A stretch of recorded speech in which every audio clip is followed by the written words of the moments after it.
ಹಿಂದೆ ಸುಮಾರು 80-90 ವರ್ಷದ ಹಿಂದೆ ಒಬ್ಬ ವಯಸ್ಸಾದಂಥ ಒಬ್ಬ ಬ್ರಾಹ್ಮಣ ತಿರುಪತಿ ತಿಮ್ಮಪ್ಪನ ಪ್ರತಿ ವರ್ಷ ನಡ್ಕೊಂಡು ಹೋಗ್ತಾ ಇರ್ತಾನೆ.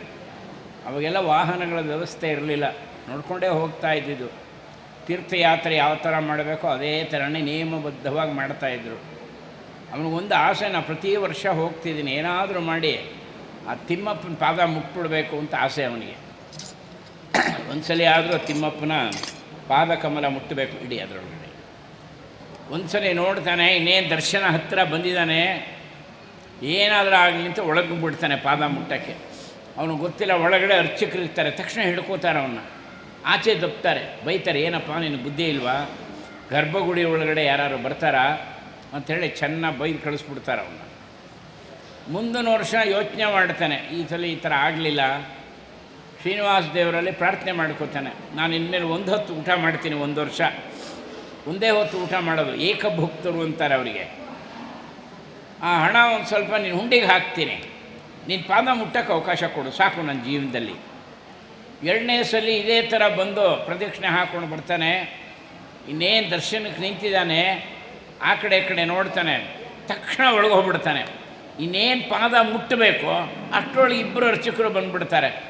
ತಕ್ಷಣ ಹಿಡಿತಾರೆ, ಆಚೆ ದಬ್ತಾರೆ, ಬೈತಾರೆ, ಹೋದ್ಸಲಿ ಈ ಥರ ಮಾಡಿದ್ದು. ಅಲ್ಲಿ ಅವ್ರ ಕಡೆ ಎಲ್ಲ ಆಫೀಸಿಗೆ ಕರ್ಕೊಂಡೋಗಿ ಚೆನ್ನಾಗಿ ವಾಚಾಂಗೋಚರ ಬೈದು, ದೇವ್ರನ್ನ ಯಾರು ಮುಟ್ತಾರನೇ, ನಿನಗೆ ಬುದ್ಧಿ ಇಲ್ವಾ ಅಂತೇಳಿ ಚೆನ್ನಾಗಿ ಬೈದು ಅದನ್ನು ದಬ್ತಾರೆ. ತುಂಬ ಸಂಕಟ ಆಗ್ಬಿಡುತ್ತೆ ಅವನಿಗೆ. ಅಷ್ಟು ಉಪವಾಸ ಇಟ್ಕೊಂಡು ಬಂದಿದ್ದೀನಿ, ನಡ್ಕೊಂಡು ಬಂದಿದ್ದೀನಿ, ನಿನ್ನ ಪಾದ ಮುಟ್ಟಕ್ಕೆ ಅವಕಾಶ ಆಗಿಲ್ಲನಪ್ಪ, ನಿನ್ನ ಇಚ್ಛೆ ಇದ್ದರೆ ಎಲ್ಲ ಆಗುತ್ತೆ ಅಂತೆಲ್ಲ ಹೇಳ್ತಾರೆ. ಕಿಮಲಭ್ಯಂ ಭಗವತೆ ಪ್ರಸನ್ನೆ ಶ್ರೀನಿಕೇತನೆ. ಭಗವಂತ ಇಷ್ಟಪಟ್ಟರೆ ಏನು ಕೊಡಲ್ಲ, ಅವನು ಎಲ್ಲ ಕೊಡ್ತಾನೆ. ನಾನು ತುಂಬ ಕೇಳಿದ್ದೀನಿ, ನೀನು ನಂಬಿದ್ದೇನೆ, ಈ ಥರ ಮಾಡಿಬಿಟ್ಟಿಯಲ್ಲ ಅಂಥೇಳಿ. ಪಾಪ ಉಪವಾಸದಲ್ಲಿ ಹಾಗೇ ಅಲ್ಲೊಂದು ಮುರುಕಲ್ ಕಂಬ ಇರುತ್ತೆ, ಮಂಟಪ, ಕಲ್ಲಿನ ಮಂಟಪ, ಅಲ್ಲೇ ಹೊರ್ಕೊಂಡು ಹಾಗೆ ನಿದ್ದೆ ಮಾಡಿಬಿಡ್ತಾನೆ. ಹಸುವೆ ಸ್ವಪ್ನದಲ್ಲಿ ವಿಠಲ ಕಾಣಿಸ್ಕೊಳ್ತಾನೆ.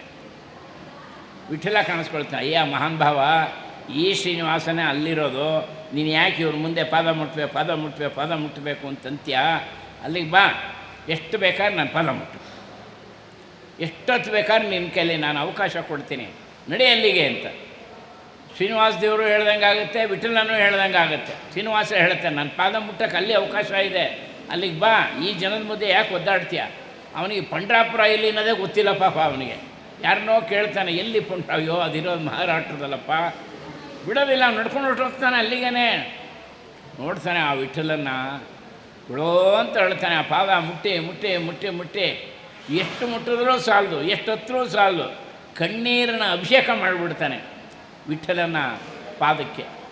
ಅದಕ್ಕೆ ಶ್ರೀನಿವಾಸನ ಮುಖದರ್ಶನ, ವಿಠಲನ ಪಾದದರ್ಶನ ಎಲ್ಲವೂ ಒಂದೇ. ಗೊತ್ತಾಯ್ತಾ? ಇವತ್ತವರೆಗೂ ಎಷ್ಟು ಜನ ಇದೇ ಥರ ಅವನ ಪಾದ ಸೌರಿ ವಿಠಲಂದು ಪಾದನೇ ಇಲ್ಲ ಇವಾಗ ಅಲ್ವಾ. ಎಲ್ಲ ಹೋಗಿ ಸೌರಿ ಏನೋ ಈ ನಡುವೆ ನಿಲ್ಲಿಸಿದ್ದಾರೆ, ಯಾರು ಮುಟ್ಟಬಾರ್ದು ಅಂತ. ಹಿಂದೆ ಎಲ್ಲ ಸೌರಿದ್ದೆ. ಅವನ ತಲೆ ಮೇಲೆ ಏನಾದರೂ ಪಾದ ಇಟ್ಬಿಟ್ರೆ ತೆಗಿತಾನೇ ಇರಲ್ಲ ಕೆಲವರು, ಹಣೆ ಚಚ್ಕೊಳ್ಳೋರು. ಬೇಕು ಕರ್ಕೋ. ನಾವು ಬೆಂಗಳೂರಿನವರಲ್ಲ, ಬೇರೆಯವರು. ಬೆಂಗಳೂರಿನವ್ರೇನ ಆ ಥರ ಹೇಳಲ್ಲ, ನೆನೆಸ್ಕೊಂಡು ಹೇಳಿ. ವೆಂಕಟರಮಣ ಪಾಂಡುರಂಗ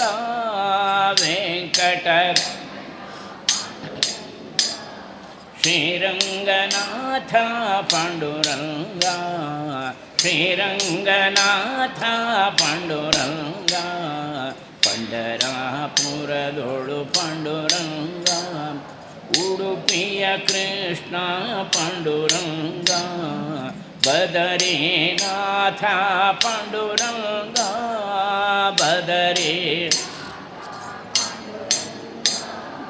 ಭದ್ರಾಚಲ ರಾಮನೆ ಪಾಂಡುರಂಗ, ಪಂಡರಾಪುರದೋಳು ಉಡುಪಿಯ ಕೃಷ್ಣ ಪಾಂಡುರಂಗ. ಪಾಂಡುರಂಗ ಅನ್ನೋದು ತಾರಕ ಮಂತ್ರ, ಅದೇನೋ ದೇವ್ರ ಹೆಸರು ಮಾತ್ರ ಅಂತ ತಿಳ್ಕೊಬೇಡಿ. ಪಾಂಡುರಂಗ ಅನ್ನೋದು ತಾರಕ ಮಂತ್ರ. ಎಷ್ಟೆಷ್ಟು ಹೇಳ್ತೀವೋ ಅಷ್ಟಷ್ಟು ನಮ್ಮ ಅನೇಕ ಜನ್ಮಗಳು ಕಡಿಮೆ ಆಗ್ತಾ ಇರುತ್ತೆ. ಮುಂದೆ ಏನಾದ್ರು ಹುಟ್ಟುವಂಥ ಜನ್ಮಗಳಿದ್ದರೆ ಒಂದು ಸಲ ಪಾಂಡುರಂಗನ ಭಕ್ತಿ ಅಂತ ಹೇಳಿದ್ರೆ ಒಂದು ಜನ್ಮ ಹುಟ್ಟೋದು ಕಡಿಮೆ ಆಗುತ್ತೆ. ಕಟ್ಟೋದು ಸತ್ಯ ಇದು. ನೆನೆಸ್ಕೊಂಡು ಹೇಳಿ.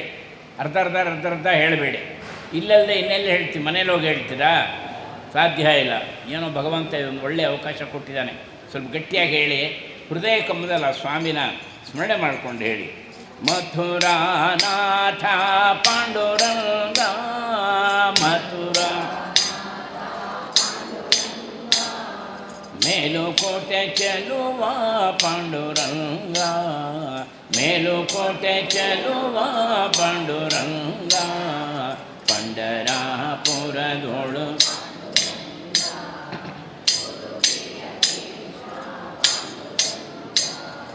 ಕಾಶಿ ಬಿಂದು ಮಾಧವ ಪಾಂಡುರಂಗ, ಕಾಶಿ ಬಿಂದು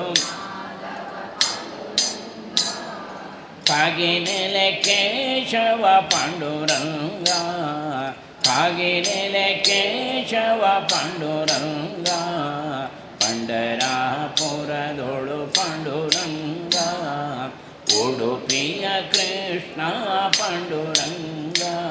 ಹಿಂದೆ ಒಬ್ಬ ಋಷಿ ಇದ್ದ, ತೃಣಬಿಂದು ಅಂತ ಋಷಿ, ಭಾಳ ಹಿಂದಿನ ಕಥೆ ಅದು.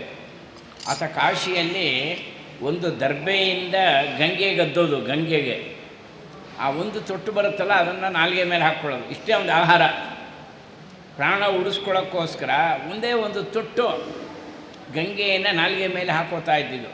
ಈ ರೀತಿ ಸಾವಿರಾರು ವರ್ಷ ತಪಸ್ಸು ಮಾಡ್ತಾನೆ ನಾರಾಯಣನ ಕುರಿತು. ಕಡೆಗೆ ನಾರಾಯಣ ದೇವರು ಕಾಣಿಸ್ಕೊಳ್ತಾನೆ, ಏನಪ್ಪ ಇಂಥ ಘೋರವಾದಂಥ ತಪಸ್ಸು ಮಾಡ್ತಿದ್ದೀವಿ, ವ್ರತ ಇದು, ಬರೀ ಒಂದೇ ಒಂದು ತೊಟ್ಟು ನೀರಿನಿಂದ ಬದುಕ್ತಾ ಇದ್ದೀನಿ, ನಿನಗೇನು ಬೇಕು? ಅವನು ಒಂದು ಮಾತು ಹೇಳ್ತಾನೆ, ನನಗೇನು ಸ್ವಾರ್ಥ ಇಲ್ಲ, ಮುಕ್ತ ಲೋಕ ನಾನು ಪಡ್ಕೊಂಡಿದ್ದೀನಿ, ನನ್ನ ಮುಕ್ತಿ ಲೋಕ ಸಿಕ್ಕೇ ಸಿಗುತ್ತೆ, ಒಂದೇ ಒಂದು ತುಂಬ ಇಷ್ಟಪಟ್ಟರೆ ದಯವಿಟ್ಟು ನೀನು ನೆಲೆಸ್ಬಿಡು ಅಂತ. ಈ ಕ್ಷೇತ್ರದಲ್ಲಿ ನೆಲೆಸ್ಬಿಡು, ನಾನು ಇಲ್ಲೇ ಇರಬೇಕು ಅಂದ್ಕೊಂಡಿದ್ದೀನಿ, ನಿನ್ನ ಸನ್ನಿಧಾನದಲ್ಲೇ ಇದ್ದು ನಾನು ಅಂತ್ಯ ಮಾಡ್ಕೋತೀನಿ, ಬಂದಂಥ ಭಕ್ತಾದಿಗಳಿಗೆಲ್ಲ ಅನುಗ್ರಹ ಮಾಡುವಂಥ. ಸರಿ, ಭಗವಂತ ತಾನೇ ಹೇಳ್ಕೊಂಡಿದ್ದಾನೆ, ಅಹಂ ಭಕ್ತ ಪರಾಧೀನ, ಅವನಿಗೆ ವರ ಕೊಡ್ತೀನಿ ಅಂದಮೇಲೆ ಅಲ್ಲೇ ನೆಲೆಸ್ಬಿಡ್ತಾನೆ. ಅವನಿಗೆ ಬಿಂದು ಮಾಧವ ಅಂತ ಕಾಶಿಯಲ್ಲಿ. ಅರ್ಥವಾಯ್ತಾ? ಮುಂದೆ ಒಂದು ಕಥೆ ನಡೆಯುತ್ತೆ. ಮಹರುದ್ರ ದೇವರು ಪರಮೇಶ್ವರ ಆ ಬ್ರಹ್ಮ ಕಪೋಲ ಕೈಲಿ ಹಿಡ್ಕೊಂಡಾಗ ಅದು ಬಿಟ್ಟು ಹೋಗಲ್ಲ. ಆಗ ಬ್ರಹ್ಮದೇವರು ಹೇಳುತ್ತಾರೆ, ಯಾವ ಕ್ಷೇತ್ರದಲ್ಲಿ ಈ ಕಪೋಲ ಬಿಟ್ಟು ಹೋಗುತ್ತೋ ಅದು ಪವಿತ್ರ ಕ್ಷೇತ್ರ ಅಂತ ಭಾವಿಸು. ಈ ಬ್ರಹ್ಮ ಕಪೋಲ ಸುಮಾರು 12 ವರ್ಷ ಪರ್ಯಟನೆ ಮಾಡ್ತಾರೆ ರುದ್ರದೇವರು, 12 ವರ್ಷ. ಕಡೆಯಾಗಿ ಇಲ್ಲಿಗೆ ಬಂದಾಗ ಆ ಕಪೋಲ ಬಿದ್ದು ಹೋಗುತ್ತೆ, ಕೈಗಂಟ್ಕೊಂಡದ್ದು. ಎಲ್ಲೇ? ಬಿಂದು ಮಾಧವನ ಕ್ಷೇತ್ರದಲ್ಲೇ. ಅದಕ್ಕೆ ಮಹಾರುದ್ರದೇವರು ಪರಮೇಶ್ವರ ನನಗಿದೇ ಸ್ನಾನ ಗಟ್ಟಿ ಅಂಥೇಳಿ ಕಾಶಿಯಲ್ಲೇ ನೆಲೆಸ್ಬಿಡ್ತಾರೆ. ಕಾಶಿಯನ್ನು ಮಹಾಸ್ಮಶಾನ ಅಂತ ಹೇಳ್ತಾರೆ. ನೋಡಿ, ಒಂದೊಂದು ತೀರ್ಥಕ್ಷೇತ್ರಕ್ಕೂ ಬೇಕಾದಷ್ಟು ಕಥೆಗಳಿದೆ, ಬೇಕಾದಷ್ಟು ಹಿನ್ನೆಗಳಿದೆ. ಪುಣ್ಯಕ್ಷೇತ್ರಗಳು ಒಬ್ಬೊಬ್ಬ ಭಕ್ತರಿಗೆ ಒಂದೊಂದು ಥರ ಭಗವಂತ ಲೀಲೆ ಮಾಡ್ತಾನೆ. ಅದು ಅವನಿಷ್ಟ. ಅದು ಒಂದೇ ಕಥೆಯನ್ನು ನಾವು ಹೇಳೋಕ್ಕಾಗಲ್ಲ, ಅನೇಕ ರೀತಿಯ ಘಟನೆಗಳು ನಡೆಯುತ್ತೆ. ಸರಿಯಾಗಿ ಹೇಳೋಕ್ಕೋದ್ರೆ ಇಡೀ ನಮ್ಮ ಭಾರತವೇ ತೀರ್ಥಕ್ಷೇತ್ರ.